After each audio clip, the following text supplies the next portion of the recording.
Primeramente quiero agradecer a la Logia de Perfección San Martín, así también como a la respetable Logia San Martín, que han invitado al Supremo Consejo Grado 33 de Rito Escocés Antiguo Aceptado para la República Argentina a aportar algunos conceptos sobre nuestro gran iniciado, don José de San Martín, que se formó como un excelente cadete y oficial, aprendiendo las tácticas militares que lo convirtieron en un brillante estratega de la libertad de América, formándose en varios idiomas que le permitieron desarrollarse en el terreno de la diplomacia y la política. Su arma más poderosa fue su biblioteca, ya sea cruzando el Océano Atlántico o los Andes, con todos sus libros. Luego, eventualmente con los mismos, fundó la Biblioteca de Chile y la de Perú.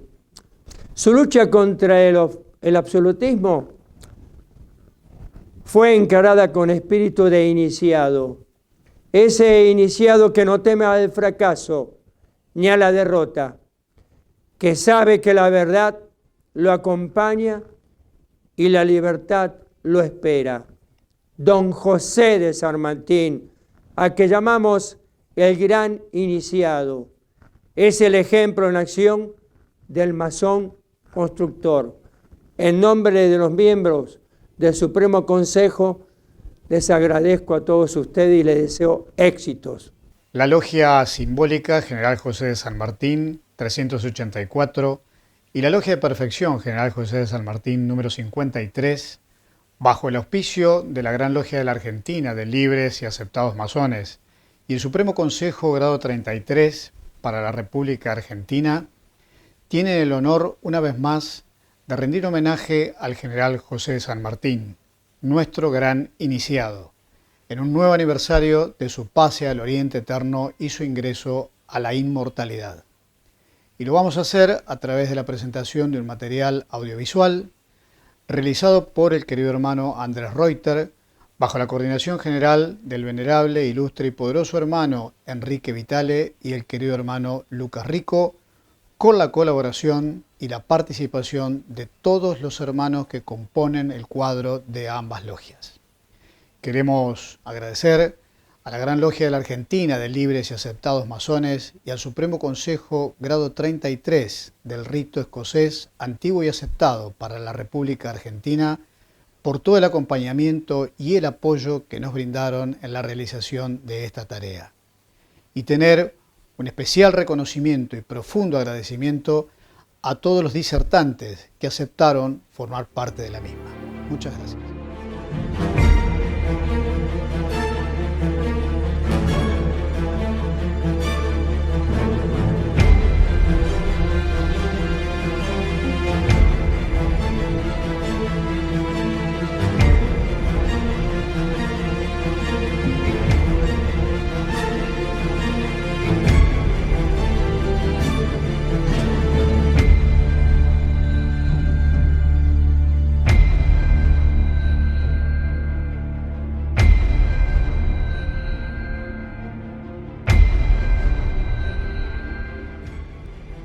Nos dirigimos donde todo comenzó, Yapeyú, una reducción jesuítica anhelada por los portugueses desde su fundación. Para lograr el control de esta situación, el capitán don Juan de San Martín es nombrado teniente gobernador de aquella inhóspita zona y se muda allí con toda su familia. Casado con Gregoria Matorras, quien se dedica a la crianza de sus hijos, siendo el menor José Francisco, nacido el 25 de febrero de 1778. Bienvenidos a este lugar a orillas del río Uruguay, donde un miércoles 25 de febrero de 1778 nacía José Francisco de San Martín. Y esa circunstancia daría gloria a su cuna, revalorizaría en el tiempo este terruño privilegiado. En 1774 el gobernador del Río de la Plata, don Juan José de Bertis, designó teniente gobernador del departamento Yapeyú al militar don Juan de San Martín, con jurisdicción militar y administrativa. En este recinto histórico encontramos un tercio de la casa donde nació el general San Martín. Podemos observar que las paredes fueron levantadas por los nativos con una roca, una arenisca de la zona, el asperón rojo o rosado, que se traía en bloques que cortaban de canteras de a 5 kilómetros de este lugar. Unían la roca con adobe.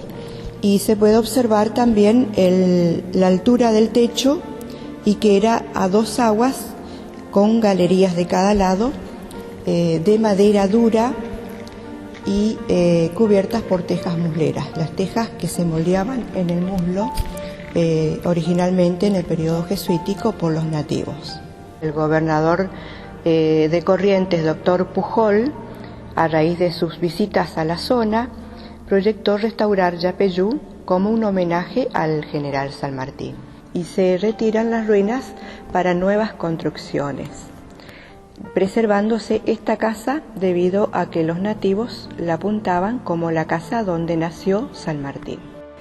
A fines de 1783, don Juan de San Martín y su familia se embarcaron en la fragata de guerra Santa Balbina, y al cabo de 108 días de viaje llegaron a la bahía de Cádiz en 1784. Su padre concluye sus tareas y la familia regresa a Buenos Aires, con la decisión de retornar a España. Siguiendo los pasos de su progenitor, se incorpora al ejército español en el regimiento de Murcia, teniendo su bautismo de fuego con tan solo 13 años en Orán, África. Desarrolla en España una destacada carrera militar, interviniendo en 31 batallas, de las cuales 2 fueron marítimas, siendo las más importantes Arjonilla y Bailén. Todos sabemos la batalla de Bailén, etc. Provenía de una familia de militares, padres, sus hermanos. Era un español.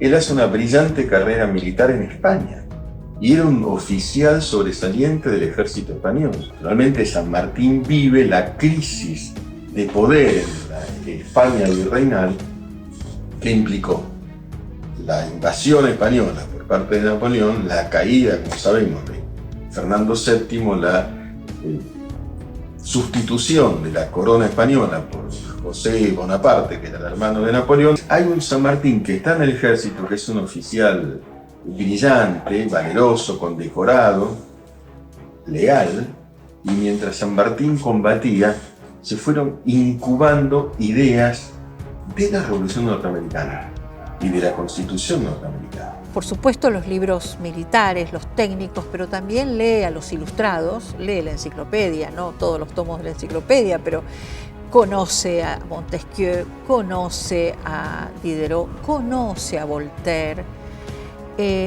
admira a Mirabeau.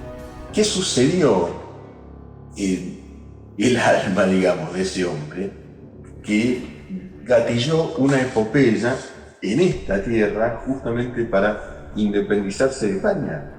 Alcanza el grado de teniente coronel de caballería y en 1811 toma la decisión de dejar la tierra de sus padres y se traslada a Londres, donde junto a otros patriotas como Miranda, Guido, Alvear, Zapiola, comienza a elaborar lo que sería el Plan de Independencia americano.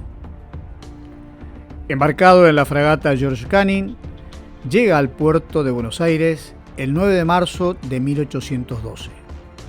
Allí se le reconoce su grado militar y se le encomienda la formación de un regimiento de caballería, que posteriormente se conocería como el Regimiento de Granaderos a Caballo, para quien redacta un riguroso código de honor. Es introducido en la sociedad porteña, en la casa de la familia Escalada, conociendo allí a Remedios, con quien contrae matrimonio en septiembre de 1812. En febrero de 1813, al mando de sus granaderos, se dirige a San Lorenzo y en el convento de San Carlos combate triunfante a los realistas en lo que sería su primera y única acción militar en territorios del Río de la Plata. Regresa a Buenos Aires, donde es designado jefe del Ejército Auxiliar del Alto Perú, también conocido como Ejército del Norte. Al hacerse cargo del mismo, conoce a quien sería su gran amigo, con quien compartiría los principios de la libertad y la necesidad de la declaración de la independencia, el general Manuel Belgrano. Luego de haber ordenado las fuerzas patriotas en el norte, pide ser nombrado intendente gobernador de Cuyo, con la finalidad de formar un ejército pequeño y disciplinado para pasar hacia Chile y liberarlo del poder español.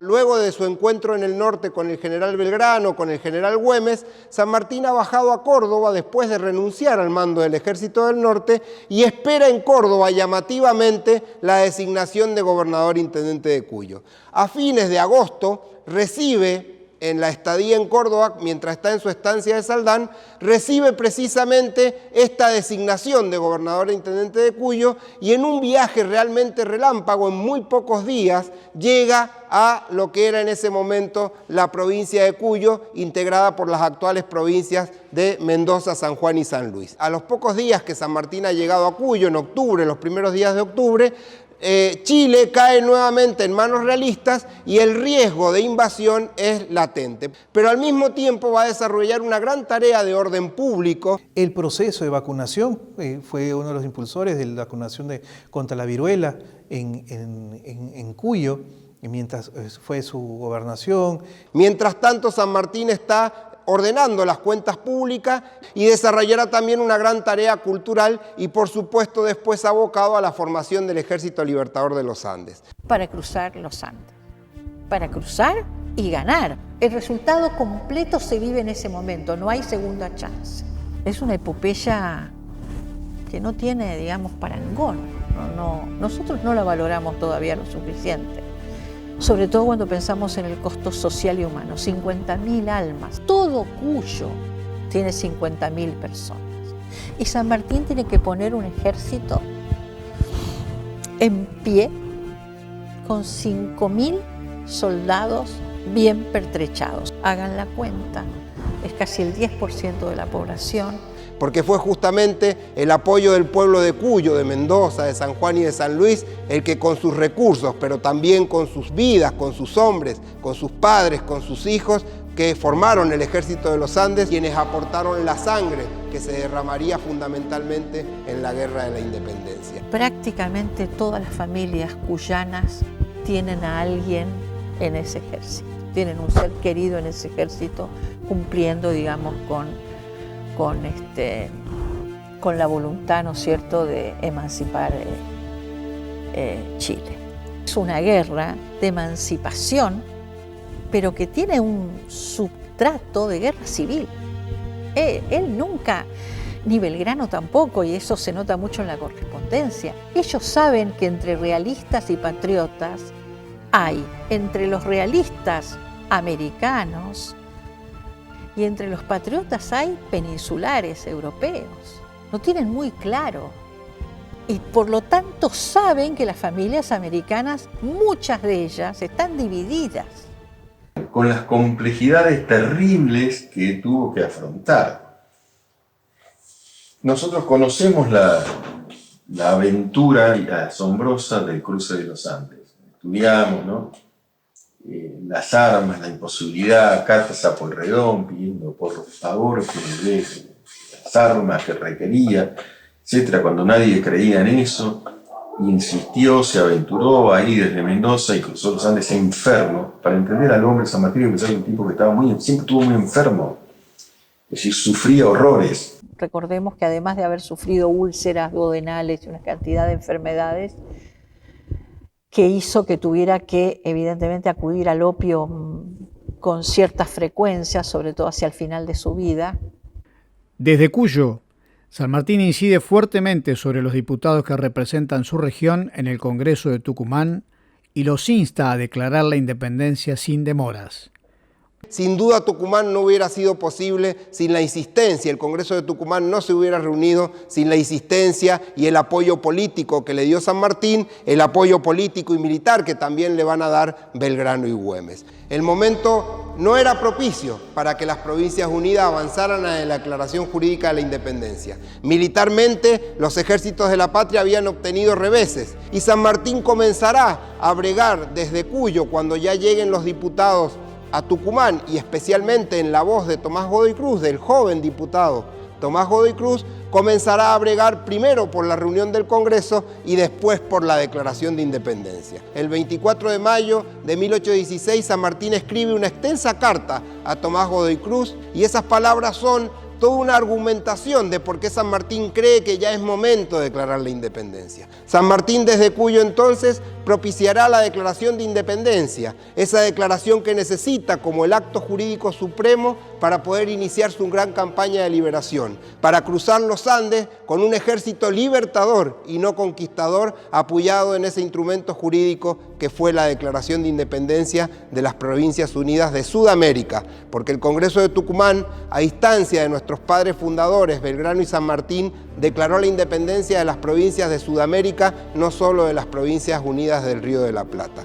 Por eso Cuyo, la gobernación e intendencia de Cuyo, implica en ese gran plan de liberación continental un paso, una etapa fundamental desde la cual San Martín concretará la acción de libertad e independencia de medio continente.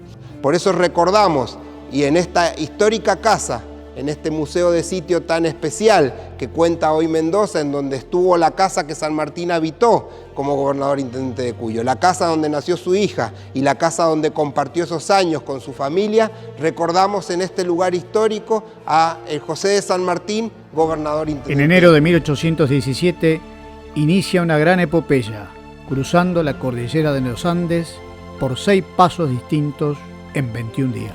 De bien que cruzó 4 veces los Andes, alguna en camilla, por supuesto, por sus dolencias, es decir, 4 de ida y 4 de vuelta hacen 8, ¿no? Es el prócer de la revolución de la emancipación y no es el caudillo de. Y esto, mal que le pese a una línea historiográfica argentina que es el revisionismo histórico, es algo que hay que decir. San Martín se negó a ser caudillo y podría haberlo sido. A poco de llegar al territorio chileno, enfrenta a los realistas en la batalla de Chacabuco, siendo este el primer triunfo de las armas de la patria y el primer paso hacia la consolidación de la independencia. Reciben un revés en cancha rayada, logrando reorganizar sus tropas y volviendo a la decisiva victoria en la batalla de Maipú, con lo que se reafirma la independencia chilena, rechazando San Martín todos los cargos y honores ofrecidos y resolviendo constituir un gobierno patrio bajo la conducción de Bernardo de O'Higgins. La amenaza del poder español no había cesado, siendo necesario continuar su plan de liberación continental, dirigiéndose por mar hacia el Perú. Ese alma insistente, perseverante. Pero hay otras escenas que incluso estudiamos menos. Imaginen en las costas de Callao, en Chile, una configuración marítima para libertadora. Esa escena es impresionante, porque realmente era una cosa completamente novedosa, ¿no? De esas costas para arribar al Perú con gran incertidumbre respecto a lo que pudiera ocurrir, pero lo hace. En octubre de 1820 se crea la primera bandera del Perú. Era necesario crear un símbolo por el cual los peruanos peleasen por su independencia. Crea la Alta Cámara de Justicia. La Alta Cámara de Justicia vendría a ser una institución que reemplazaba a la Real Audiencia. Muchos de los que pertenecieron a la Real Audiencia y que posteriormente pasaron a ser miembros de la Alta Cámara de Justicia, fueron los que firmaron, entre ellos Julián de Cubillas, es uno de los tantos firmantes de la Acta de Independencia. Nosotros celebramos acá el 28 de julio como si fuese la fiesta máxima, pero en realidad la fiesta máxima debía ser el 15 de julio, que es cuando se firma el acta. Cuando San Martín convoca al Cabildo de Lima, él hace una serie de peticiones, entre ellas establece que lo que decida el pueblo peruano, él lo iba a acatar. Si decidían por la independencia, él iba a continuar con el proceso y en caso contrario, él iba a acatar esa decisión. Él era muy respetuoso de las decisiones de los pueblos. Y un hecho curioso es que la proclama que se hace a la usanza española. San Martín tampoco quería crear un choque cultural, ¿no?, entre los españoles que ya estaban saliendo de Lima y con los que se quedaban en Lima. Entonces, las proclamas se hacen en diferentes plazas, como se hacían antiguamente con los edictos del rey y del virrey. Luego de la firma del Acta de Independencia un 15 de julio de 1821 y su posterior proclamación un 28 de julio de 1821, el fundador de la independencia, protector de las libertades, generalísimo don José de San Martín, establece lo que nosotros conocemos como el protectorado. Es interesante analizar el tema del protectorado porque en ello podemos ver el impulso que le da el general San Martín a las letras, a las artes, crea la primera biblioteca nacional con libros que él dona de su propia biblioteca, por ejemplo, a los cómicos ambulantes, a lo que se le llamaban los saltimbanquis en ese momento. Se podía decir que fue el primer protector de los, digamos, artistas ambulantes que en ese momento carecían de cualquier tipo de ley o norma que los pudiese proteger. Comienza a crear una serie de instituciones como la Marina de Guerra del Perú, para crear una nueva flota luego de la partida de la expedición comandada por Cochrane, el Ministerio de Relaciones Exteriores, la Prefectura de Lima. Creían que la riqueza se crea, la riqueza no es lo que se extrae de una mina. Tampoco estaba funcionando el modelo económico de explotación de la plata del Alto Perú, en el Cerro Rico de Potosí, porque se acabó la plata y porque ya se habían muerto todos los indios aborígenes esclavizados por los conquistadores españoles. Entonces se concluye, se termina, se finiquita el modelo de explotación colonial y adviene una necesidad de libre comercio.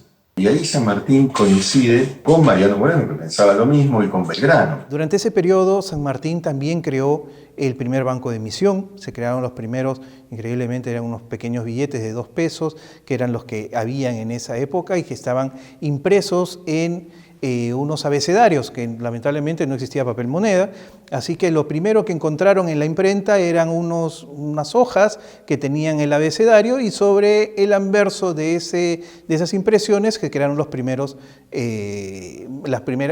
billetes que se emitieron. Al ver, ¿no?, la importancia que le daba el general San Martín a la educación, uno puede analizar cuál era su pensamiento.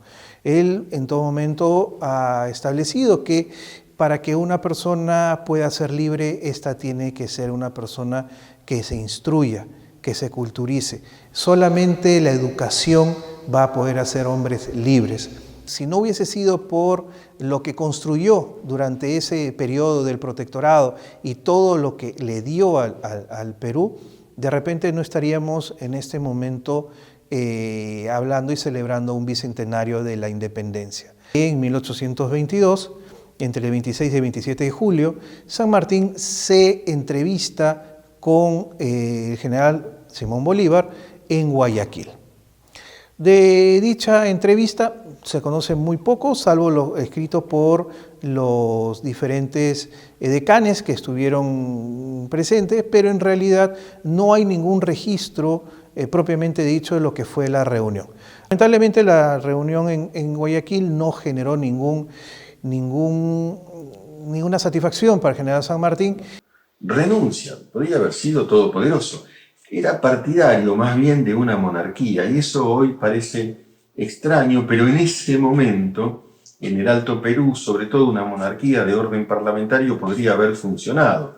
Abogaba por una monarquía constitucional, al igual que Belgrano, por otra parte, y si uno lo compara con Bolívar, no estaban tan alejados uno del otro, porque Bolívar al final está pensando en una suerte de presidencialismo permanente, digamos, vitalicio. Regresa al Perú. Él entrega, así como lo había prometido cuando instaura el protectorado, él entrega, convoca al Congreso, el primer Congreso peruano, y entrega el poder al Congreso. Le pide que por favor continúe, pero San Martín era consciente, como lo podríamos leer un poco después, que San Martín en una de sus cartas establece que no podían brillar dos soles sobre una misma tierra. Cuando observa la anarquía y la guerra y afirma esa celebérrima frase, no quiero manchar mi espada con sangre de mis hermanos, renuncia justamente al fratricidio, ¿no? Consolidada la independencia del Perú, y luego de sus encuentros con Bolívar, decide regresar a su amada Mendoza, donde por distintas razones de carácter político no puede afincarse. Finalizada la campaña libertadora, allá en 1824, el general San Martín se va a Europa para nunca más volver a pisar tierra americana. Se va con 45 años de edad. Hoy en día es una persona muy joven, ¿no? Pero claro, en esa época él ya había hecho todo, ¿no? Habiendo muerto su esposa Remedios a temprana edad, resuelve recuperar a su hija Mercedes, hasta el momento bajo el cuidado de su abuela, y en 1824 deja definitivamente el territorio del Río de la Plata para exiliarse en Europa. Él visita la tumba de su esposa, de Remedios. Es una lápida preciosa que alguien la robó en algún momento y nunca más, ¿sí? Hace muchos años. Digamos, el epitafio es esposa y amiga. Y esta idea de la amistad es una idea muy de los reformistas ilustrados. San Martín concibe a la mujer como un par para dialogar, para conversar. Los últimos 25 años de su vida, un cuarto de siglo de un hombre que no llegó a vivir 3/4 de siglo, están totalmente destinados a recuperar el amor de su hija, una niña que él reencuentra a los 8 años en Buenos Aires y con la que había compartido menos de un año de vida y que, bueno, era casi un desconocido para ella, y aprovecha ese exilio europeo para restablecer el lazo paternal, el lazo filial. San Martín se define como un buen padre, quiere ser un buen padre y se ocupa de ser un buen padre. Hoy hablamos padre presente, absolutamente presente. En las máximas, que las tengo acá escritas, dice ser tolerante con todas las religiones, esto es básico, masónico por cierto, ¿no? Ecuménico, hablar poco y lo preciso, tratar con dulzura a los criados pobres y viejos, respetar la propiedad ajena, amar el aseo y despreciar el lujo, amar la patria y la libertad. Entonces, tenemos acá un conjunto, digamos, de virtudes que tienen que ver también con la ciudadanía, con la mujer como un ser político. Entonces tenemos un San Martín educador a través de algo que me parece muy elemental y que aprendimos en la escuela, que son las máximas a su hija Marcelita, que son un decálogo de conducta muy simple, pero que evidencia una mirada sobre la vida solidaria, de respeto, incluso de respeto a los animales, que es una cosa completamente adelantada. Eso enseña a Marcelita para la época, decir la verdad, no mentir. Evidentemente era un tipo que practicaba este tipo de acciones en su vida real. Y después va a ser un abuelo absolutamente presente. Es un hombre de familia. Es una cosa extraordinaria. Cuando uno ve la réplica de Grambur acá en Buenos Aires, la estatua de San Martín con sus 2 nietas. Él se va con su hija Mercedita, vive en diferentes ciudades, en diferentes países. Llega a Francia, de Francia vivió en Londres, de Londres se fue a Bruselas, ahí vive unos años, y de Bruselas se fue a París. El periplo del general San Martín en Europa va a encontrar un lugar que es la famosa casa de Grambur, a 30 kilómetros al sur de París, sobre las orillas del Sena, que la adquiere el general San Martín, la única propiedad que va a tener en Europa, gracias a la generosidad de su gran amigo Alejandro Aguado, el marqués de las Marismas del Guadalquivir. Aguado era un personaje a nivel internacional en el mundo de las finanzas y en el mundo de la empresa, en un momento en que el capitalismo está en expansión, o sea, después de la primera revolución industrial. Tiene muchas dificultades económicas al comienzo, después fue ayudado por Aguado, bueno, tuvo algunos bienhechores, pero siempre vivió, como todos sabemos, de la manera más modesta. En los años de 1930 se decidió hacer una réplica de esa casa de San Martín para sede del Instituto Nacional Sanmartiniano, ubicada en uno de los barrios más distinguidos de Buenos Aires, hoy conocido como Barrio Parque, con una peculiaridad que marca la modestia de ese paso de San Martín por Europa, porque la casa se agrandó para ponerla en Palermo, ya que si se hubiera hecho en exactamente el mismo tamaño que la casa original, hubiera quedado casi como una pequeña casita en medio de los grandes palacios palermitanos. Gran Bourg es una casa que quedaba muy cerca de la del mismo Aguado, que estaba en una localidad que se llamaba Petit Bourg. Y él la llama, con un sentido del humor extraordinario, Gran Bourg. No, Gran Bourg no era que así estaba bautizada no. Él le dice, vos tenés Petit Bourg, yo voy a tener Gran Bourg. Y hoy y es así ha quedado, es decir, el nombre de San Martín es el que bautiza ahora la localidad. Allí San Martín se entrevistó con personajes de la talla de Juan Bautista Alberdi, de Domingo Faustino Sarmiento. Porque el Estado chileno les paga el viaje, porque están haciendo de alguna manera asesorías, hoy diríamos así, para el Estado de Chile. La Argentina, vamos a decirlo así, la provincia de Buenos Aires o la Confederación Rosista no está haciendo nada para que los compatriotas visiten a San Martín en París. San Martín recibía, lo dicen Alberdi y Sarmiento, que lo visitan, con el cuadro pintado por su hija Mercedes de Bolívar atrás, en la pared. Se convirtió en una gran suerte de consejero, a tal punto que en 1844 esa casa fue testigo de un encuentro muy poco conocido por la historiografía, que fue Carlos Marx, el autor del Capital, pidió entrevistarse con San Martín para que le trazara una semblanza de Simón Bolívar. Es decir, fijémonos en este detalle, la importancia simbólica de San Martín, que por entonces estaba totalmente retirado de la política de la milicia y sin embargo seguía siendo una referencia fundamental. En 1848 se inicia una revuelta civil en París y él dice, bueno, yo de aquí también me voy y me voy a ir a Londres. Decide abandonar París y va en tren rumbo a Boulogne-sur-Mer para embarcarse rumbo a Gran Bretaña. Pero al llegar a Boulogne-sur-Mer, esa pequeña ciudad amurallada, ese paisaje tan bello a orillas del Canal de la Mancha, es donde San Martín decide pasar los últimos años de su vida, y esa historia es otra historia, pero que tiene que ver con el cariño que por determinados terruños europeos tuvo el Libertador y pudo vivir una felicidad que en algún momento los avatares de la historia le negaron en el continente americano.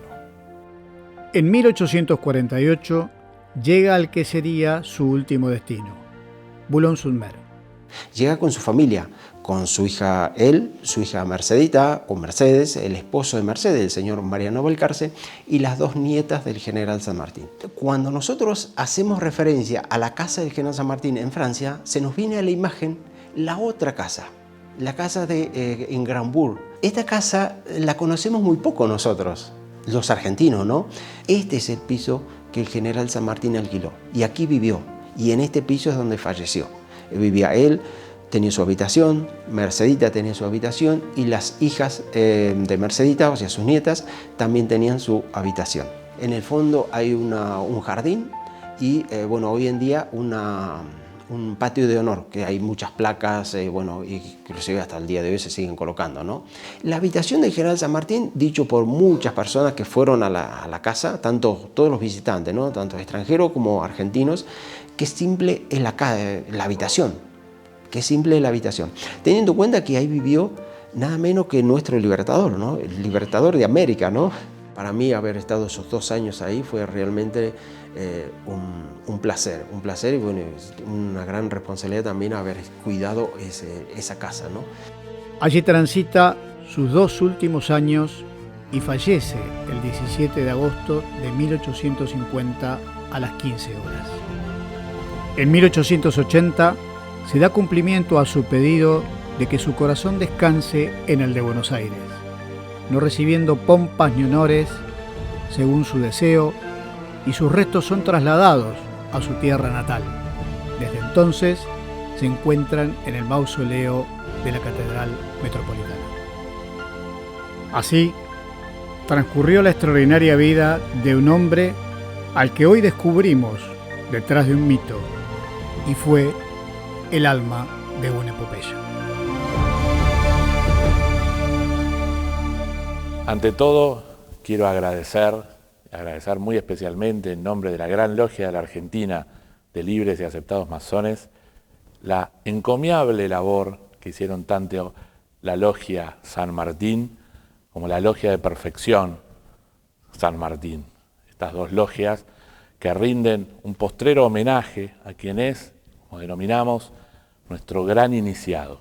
El general José de San Martín representa todos los valores que pregonamos desde la masonería. Puso su vida al servicio de una naciente nación, no antepuso sus intereses personales, sino muy por el contrario, esta idea que había pactado. El nombre del documental, San Martín, el hombre detrás del mito, el alma de una epopeya. Mito, símbolo, que para la masonería son valores medulares. El símbolo es libre pensamiento y San Martín, libre pensador, como decíamos, no antepuso sus propios intereses, sino por el contrario, lo que ha trabajado en logia, como por ejemplo en la logia Caballeros Racionales o en la formación de las distintas logias lautarinas desde la masonería argentina, lo conmemoramos permanentemente. Y decimos que es nuestro gran iniciado porque justamente representa todos los valores que pregona nuestra institución: la libertad, la igualdad y la fraternidad. Este es un punto de encuentro, un punto de unión, una usina de ideas donde todas las aventuras del espíritu confluyen. Siempre decimos que alguien en su ideario puede quizás, si se considera más de centro derecha, poner énfasis en lo que es la libertad. Aquel que se considere quizás más centro-izquierda pondrá un énfasis en la igualdad, pero todos estamos hermanados en el principio de fraternidad. Entonces, quiero celebrar una vez más en nombre de la Gran Logia de la Argentina el trabajo que han hecho todos los historiadores que han hablado, los distintos profesionales que han trabajado. Hubo filmaciones con drones en Yapeyú, realmente una calidad artística sin precedentes, como homenaje postrero a nuestro excelente gran iniciado. Muchas gracias.